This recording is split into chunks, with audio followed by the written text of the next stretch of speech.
Setelah 13 tahun melakukan perjuangan kekerasan, yaitu non-violence action di Mekah, Nabi Muhammad dan kaum muslimin hijrah ke Madinah dan membuat sebuah institusi atau yang kita sebut hari ini adalah negara, yaitu negara Madinah. Karena Madinah adalah sebuah institusi kenegaraan, maka instrumen-instrumen kenegaraan pun berlaku. Seperti salah satunya adalah kepemimpinan, kemudian ada paskar atau tentara.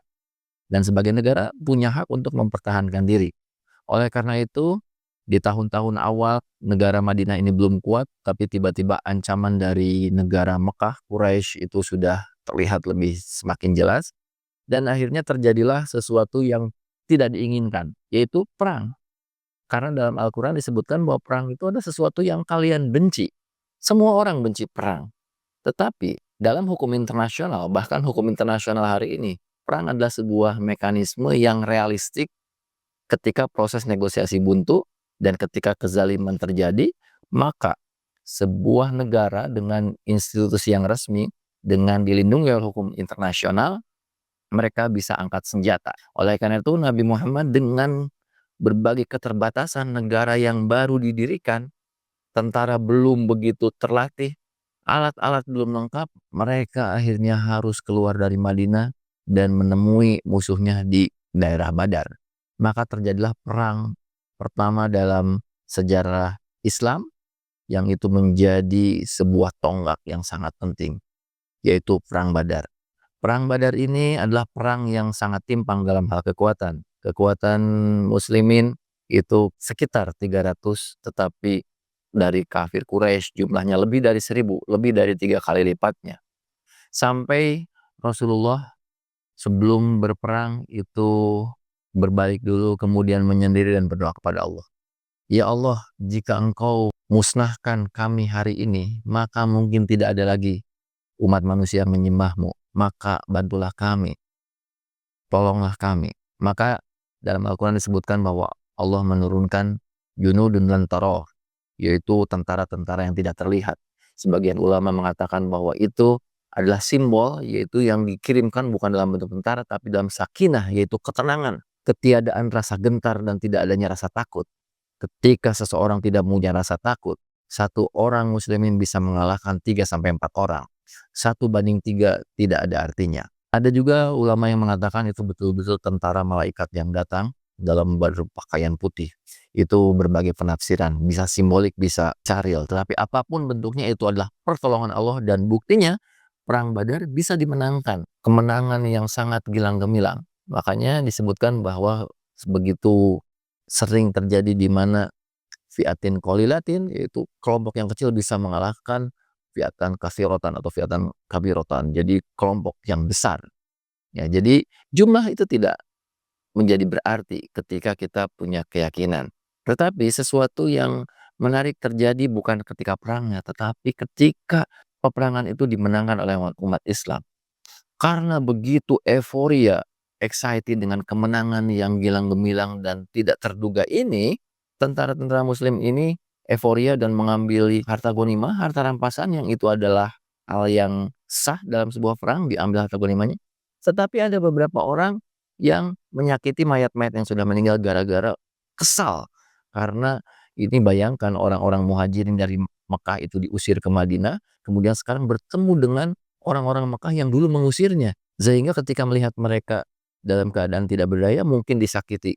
Padahal mereka sudah terbengkalai menjadi mayat. Maka Rasulullah memperingatkan sahabat-sahabat Rasul itu, "Wahai sahabat-sahabatku, apakah engkau akan kembali kepada tradisi jahiliyah?" Apa yang dimaksud dengan tradisi jahiliyah? Dalam tradisi jahiliyah, ketika orang sudah menang dan orang-orang yang kalah itu disakiti, bahkan dimutilasi. Ya, dan itu nanti terjadi dalam perang Uhud, di mana Sayyidina Hamzah itu disakiti mayatnya itu oleh Hindun karena rasa dendam. Dan itu adalah tradisi jahiliyah. Dan ketika perang Badar ternyata ditemukan seperti itu, dan Rasulullah memperingatkan mereka, apakah engkau akan kembali lagi ke tradisi jahiliyah? Apa maksudnya? Dalam Islam, perang itu sesuatu pintu darurat yang itu tidak ada proses negosiasi lagi dan harus dilakukan. Orang Islam harus siap perang, harus menunjukkan kekuatan, tetapi tujuannya bukan untuk menghancurkan, tapi tujuannya untuk menghentikan kezaliman. Orang Islam tidak takut untuk berperang, tetapi orang Islam tidak suka perang. Tetapi ketika itu harus terjadi, dia harus maju. Dan ketika itu sudah terjadi, maka hal yang paling utama adalah bagaimana menjaga tujuan dan etika dalam berperang tersebut. Sehingga Rasulullah menyampaikan bahwa ini adalah jihad yang kecil, perang melawan orang lain itu jihad yang kecil, tetapi jihad yang besar adalah perang melawan diri sendiri, melawan kesombongan, melawan euforia, melawan kezaliman yang musuh kita lakukan malah kita lakukan. Itulah jihadul akbarnya. Dari cerita ini kita akan membahas sesuatu yang sekarang lagi happening, yaitu perang Iran melawan kezaliman Amerika dan Israel.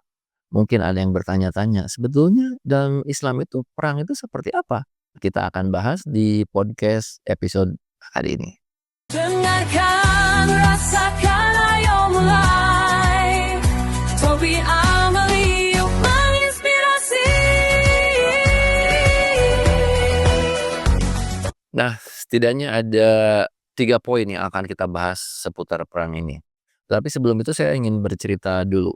Saya pun dulu punya banyak pertanyaan karena saya terekspos dengan gagasan tentang non-violence seperti Gandhi yang ahimsa tanpa kekerasan melawan Inggris dengan tanpa sepucuk senjata pun.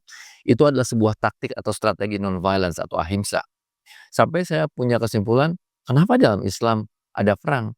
Kenapa tidak seperti Gandhi melakukan gerakan tanpa kekerasan, tanpa peperangan? Sehingga kadang-kadang kita mempertanyakan kenapa dalam Al-Quran ada perintah perang, padahal perang itu sesuatu yang kita benci dan harus kita hindari. Oleh karena itu ketika saya mengambil S2 di Peace and Conflict Studies di Brandeis University di Boston di Amerika Serikat, saya waktu itu masuk ke sebuah universitas di mana profesornya adalah seorang conflict resolver. Jadi orang yang melakukan konflik resolusi di Irlandia. Dan kebanyakan rekan-rekan saya di satu kelas itu, kebanyakan mereka adalah peacekeepers.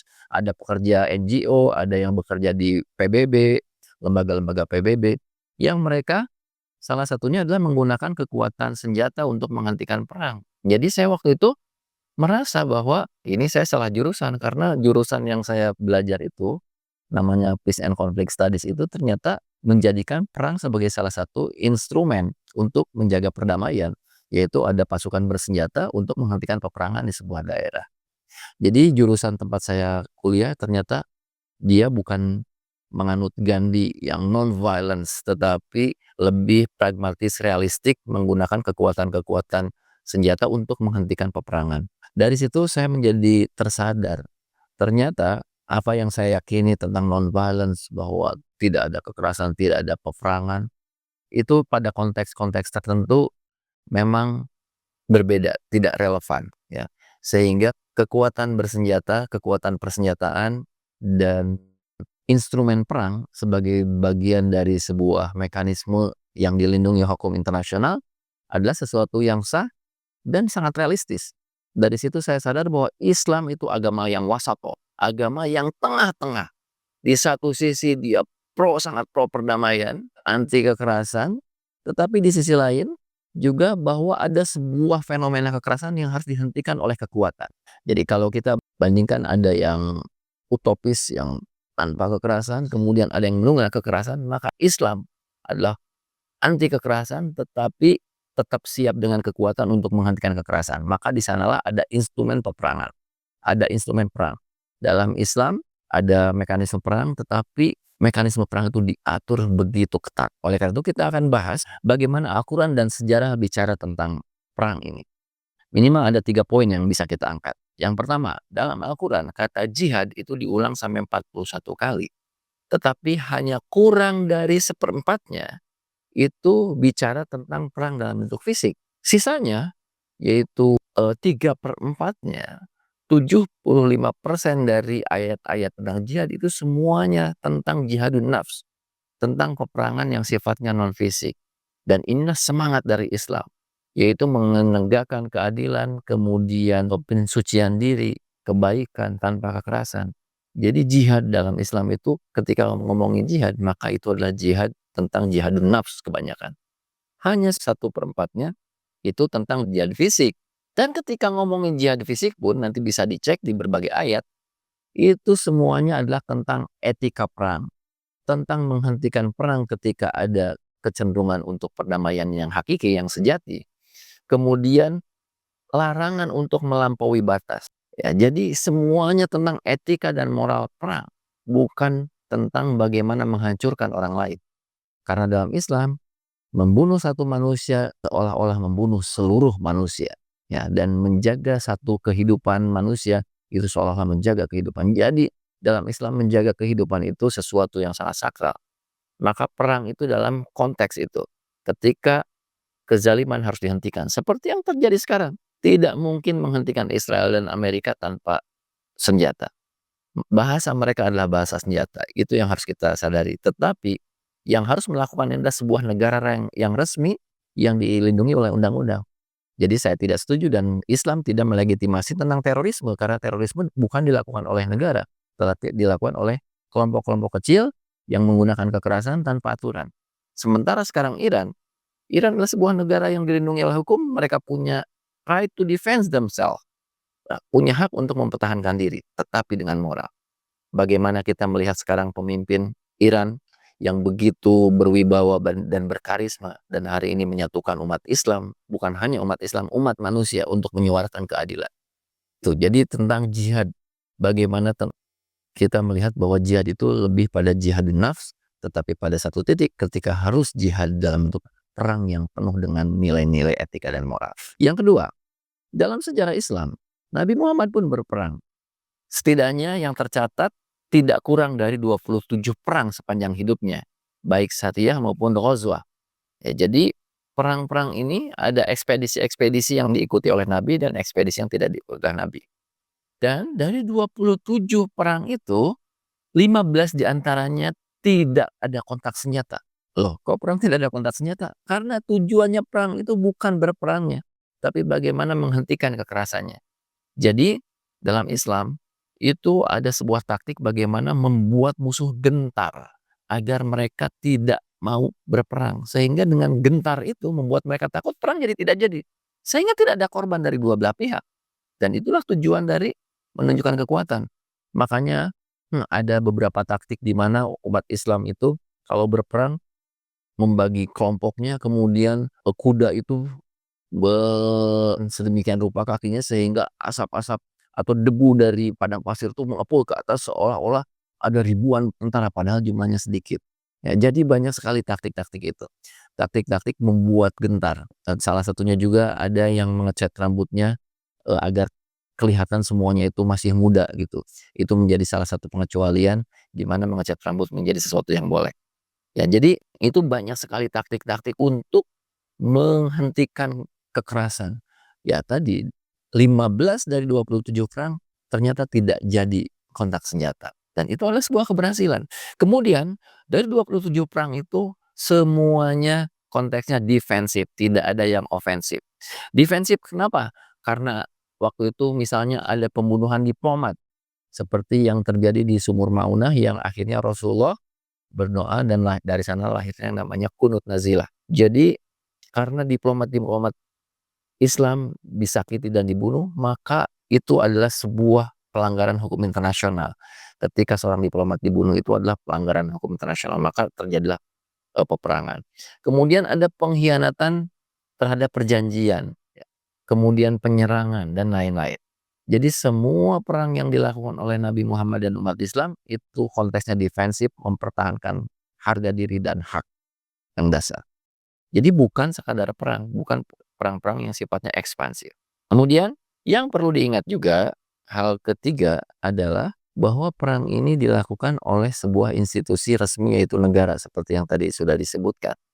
Jadi perang ini perlu otoritas, perlu persetujuan jika sebuah negara disetujui oleh parlemen, disetujui oleh pemimpinnya. Sekarang Amerika, mereka sebetulnya Donald Trump diprotes karena keputusan perangnya datang dari seorang presiden, padahal keputusan perang itu harus dari parlemen.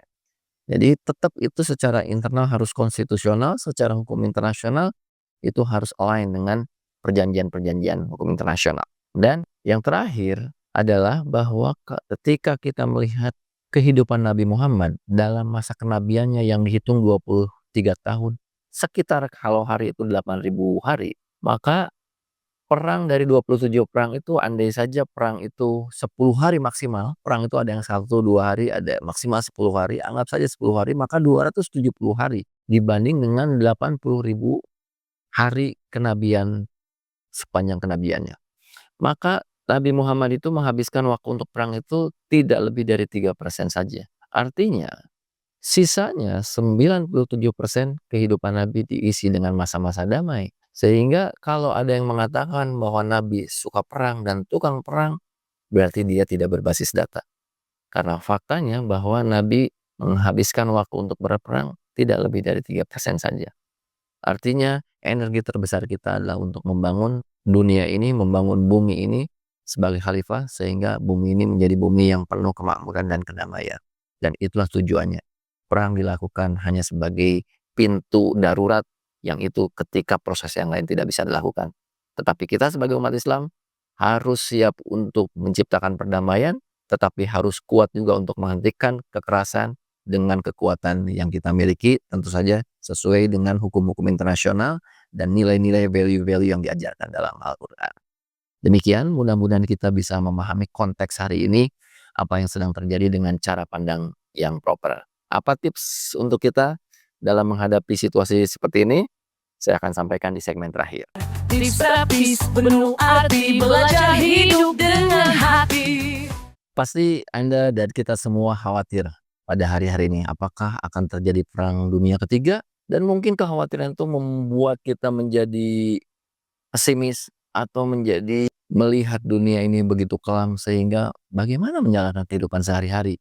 Aduh, saya belum nikah, gitu ya, ada yang belum nikah mungkin. Aduh, pekerjaan saya gimana? Bagaimana ekonomi? Wah, begitu banyak ketakutan ketika masa-masa perang seperti ini. Tetapi kita bisa mengambil inspirasi dari Ali Khamenei, pemimpin Iran hari ini yang menjadi inspirasi buat begitu banyak orang, bahwa dia mengatakan bahwa tubuh saya tidak bermakna karena dia tangannya sudah tidak bisa digerakkan karena sempat terkena bom waktu dia ceramah. Dan dia mengatakan bahwa hidup saya tidak begitu berarti. Kalaupun saya meninggal, maka kehidupan akan tetap berjalan. Tetapi apa yang berarti? Yang berarti adalah dia katakan Islam dan kemanusiaan yang harus kita pertahankan. Dari situ saya jadi berefleksi, kadang-kadang ketika situasi genting seperti ini, apa yang kita pikirkan adalah keselamatan diri. Kemudian bagaimana nasib saya, bagaimana pekerjaan saya. Semuanya kita berpikir tentang diri sendiri. Padahal pada situasi ini yang harus kita pikirkan adalah lebih dari itu. Apa yang bisa kita lakukan pada situasi seperti ini? Mungkin kita tidak ikut berperang ke Gaza. Mungkin kita tidak bisa ikut tunjukkan kekuatan dan ikut berkontribusi dalam perang fisik tadi. Tetapi ingat yang tadi di segmen kedua saya sampaikan bahwa jihad itu bisa dilakukan dimanapun. Dan jihad itu 75%-nya adalah jihadun nafs. Salah satunya adalah bagaimana jihad mengendalikan pikiran kita, mengendalikan ketakutan kita, mengendalikan jiwa kita agar tetap tenang. Oleh karena itu, nah ini ada beberapa tips ya. Tips yang pertama adalah kita harus stay strong and stay resilient. Kenapa kita harus strong and resilient? Kita harus belajar ke orang-orang Gaza. Mereka lebih dari 70 tahun dihancurkan, tapi sampai hari ini mereka tetap ada. Enggak ada matinya, kata anak muda sekarang. Stay resilient. Kita hari ini baru lihat dari kejauhan perang sudah ngeper. Harus bertanya di mana jiwa kita, betapa pengejutnya kita. Ini adalah sebuah ujian. Allah mengujinya itu dengan al-khawf ya. Al-khawf, ju' dan khawf, ketakutan dan kelaparan. Dan hari ini mungkin kita diuji dengan ketakutan. Tetapi ketakutan-ketakutan itu harus kita lampaui. Ya, jadi kita harus stay strong. Seorang mukmin yang kuat lebih dicintai oleh Allah dari seorang mukmin yang dhaif, yang lemah. Oleh karena itu kita harus stay strong. Apa yang harus kuat? Kita harus selalu siap dengan kondisi-kondisi yang tidak terkira. Mungkin suatu hari kita harus lari, harus berjuang, harus mengandalkan kekuatan fisik kita. Ya harus melindungi diri kita, melindungi keluarga kita. Maka kita harus pastikan bahwa kita stay strong secara fisik. Ya, jangan menjadi mukmin-mukmin yang lemah. Salah satunya tidur cepat, bangun cepat, kemudian makan sehat. Kita harus pastikan tubuh kita sehat. Saya ingat tips dari profesor saya, yaitu Marit Fisdap, Profesor Marit Fisdap. Dia seorang nenek-nenek usia 70 tahun. Dia profesor di bidang perdamaian dan dia yang melakukan perdamaian di Irlandia. Sehatnya ketika kami lulus adalah jaga kesehatan. Karena peacemakers modalnya adalah orang-orang pencipta perdamaian, modalnya adalah tubuh yang sehat. Bagaimana membuat perdamaian di dunia kalau tubuh kita tidak sehat? Itu. Jadi al-mu'minul qawwah, mukmin yang kuat, ahabbu ilallah, lebih cintai oleh Allah minal mu'minid dhaif, daripada seorang mukmin yang lemah. Jadi harus kuat, strong and resilient. Hari-hari yang penuh tekanan ini kita harus stay strong, menguatkan diri kita, menguatkan keluarga kita, menguatkan orang-orang sekitar kita. Itu yang pertama, stay strong. Yang kedua tentu saja doa. Ad-du'a'u silahul mu'minin. Hari ini Israel dan Amerika menggunakan senjata-senjata yang mereka banggakan. Tetapi umat Islam dan kaum tertindas bukan hanya umat Islam, tapi ada 50 negara yang pernah dizalimi oleh Amerika dengan intervensi politik luar negerinya. Ya, dari Venezuela, Chili, dan sampai daerah dari Afrika. Mereka adalah orang-orang yang terzalimi dengan kelicikan politik Amerika. Dan mereka mungkin sekarang sedang melangitkan doa kepada Allah, pada Tuhan yang sama. Dan doa orang-orang yang tertindas itu tidak ada penghalang antara dirinya dan Tuhan. Kita akan melihat bagaimana suatu ketika orang-orang zalim itu akan mendapatkan balasan dari apa yang mereka lakukan. Oleh karena itu doa, kita berdoa. Ya, the prayers of the oppressed, doa orang-orang tertindas itu begitu kuat. Ya, karena buat orang-orang mukmin doa itu adalah senjata. Ad-du'a'u silahul mu'minin. Doa itu adalah senjata orang-orang yang percaya. Itu, jadi kita harus berdoa, sisipkan doa-doa setiap setelah sholat untuk saudara-saudara kita di Gaza, di Palestina, di Iran, dan di semua negeri-negeri yang mengalami kezaliman ini. Dan yang terakhir adalah lanjutkan hidup kita seperti normal. Orang-orang Gaza sudah digempur bagaimana rupa. Kita bisa lihat di Instagram, mereka masak dari reruntuhan, dari kompor bekas, kemudian mencari daun-daun yang bisa dimasak. Kemudian anak-anak tetap main skateboard. Kemudian ada yang break dance. Mereka kehidupan mereka berjalan begitu seolah-olah normal, padahal di mata kita itu mereka hancur lebur dan menjadi puing-puing. Kita yang masih normal di sini sebetulnya dengan kita bisa melampaui rasa takut dan punya keberanian strong dan resilient, kita bisa melanjutkan hidup kita. Lanjutkan, seorang penulis tetap menulis, seorang petani tetap bertani, lanjutkan. Karena hidup ini sebetulnya terus harus dijalani. Bahkan seandainya besok kiamat atau perang dunia ketiga, di tangan kita ada biji benih yang perlu ditanam, tanam saja. Itu kata Rasulullah. Seandainya di tanganmu ada biji, ada sebuah benih, dan besok kiamat tetap aja tanam. Karena tugas kita bukan menjadikan biji itu menjadi pohon. Tugas kita adalah menanam. Allah yang akan memelihara itu jadi pohon. Dan menanamnya kita itu akan menjadi sebuah kebaikan yang jadi bekal nanti di akhirat nanti. Jadi keep going, the show must go on. Lakukan apa yang bisa kita lakukan yang terbaik, karena Allah akan menilai apa yang kita lakukan. Dan itulah yang menjadi bekal kita di akhirat nanti. Demikian, mudah-mudahan situasi yang tidak menentu ini tidak membuat kita menjadi tidak tentu, tetapi tetap stay strong and stay resilient. Assalamualaikum warahmatullahi wabarakatuh.